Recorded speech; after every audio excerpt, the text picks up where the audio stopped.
राधे राधे दोस्तों, आज की इस वीडियो में हम सुनेंगे पितृपक्ष की कथा। श्राद्ध पर्व पर यह कथा अधिकांश क्षेत्रों में सुनाई जाती है।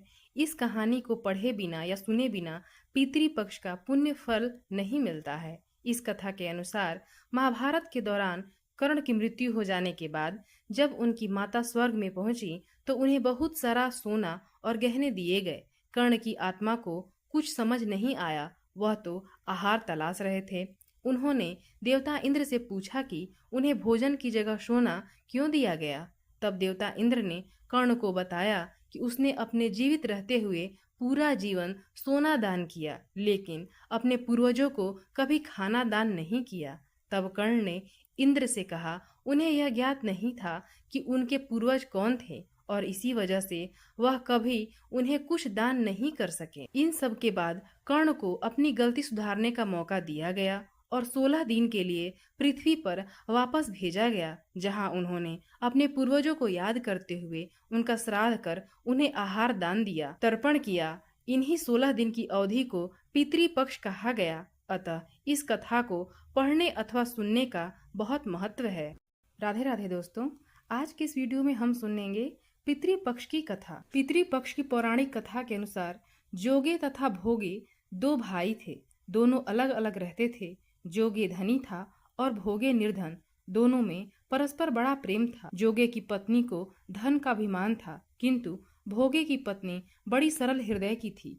पितृपक्ष आने पर जोगे की पत्नी ने अपने पितरों का श्राद्ध करने के लिए कहा, तो जोगे इसे व्यर्थ का कार्य समझकर टालने की चेष्टा करने लगा। किंतु उसकी पत्नी समझती थी कि यदि ऐसा नहीं करेंगे तो लोग बातें बनाएंगे। फिर उसे अपने मायके वालों को दावत पर बुलाने और अपनी शान दिखाने का यह उचित अवसर लगा। अतः वह बोली, आप शायद मेरी परेशानी की वजह से ऐसा कह रहे हैं, किंतु इसमें मुझे कोई परेशानी नहीं होगी। मैं भोगे की पत्नी को बुला लूंगी, दोनों मिलकर सारा काम कर लेंगी। फिर उसने जोगे को अपने पीहर न्योता देने के लिए भेज दिया। दूसरे दिन उसके बुलाने पर भोगे की पत्नी सुबह सवेरे आकर काम में जुट गई। उसने रसोई तैयार की, अनेक पकवान बनाए, फिर सभी काम निपटाकर अपने घर आ गई। आखिर उसे भी तो पितरों का श्राद्ध तर्पण करना था।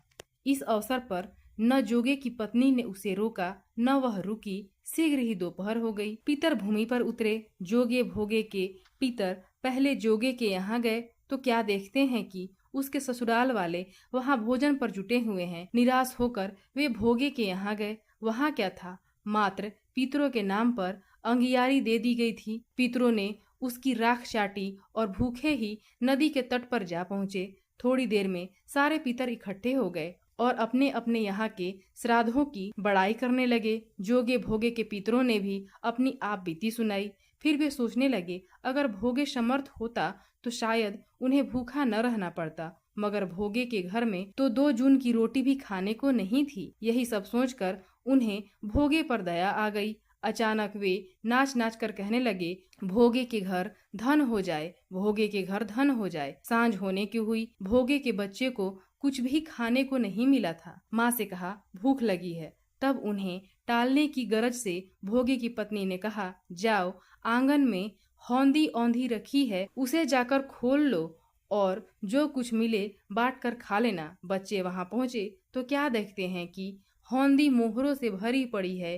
वे दौड़े दौड़े माँ के पास पहुंचे, उसे सारी बातें बताई। आंगन में आकर भोगे की पत्नी ने यह सब कुछ देखा तो वह भी हैरान रह गई। इस प्रकार भोगे भी धनी हो गया, मगर धन पाकर वह घमंडी नहीं हुआ।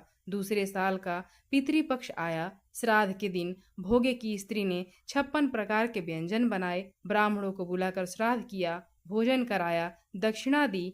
जेठ जेठानी को सोने चांदी के बर्तनों में भोजन कराया। इससे पितर बड़े प्रसन्न और तृप्त हुए।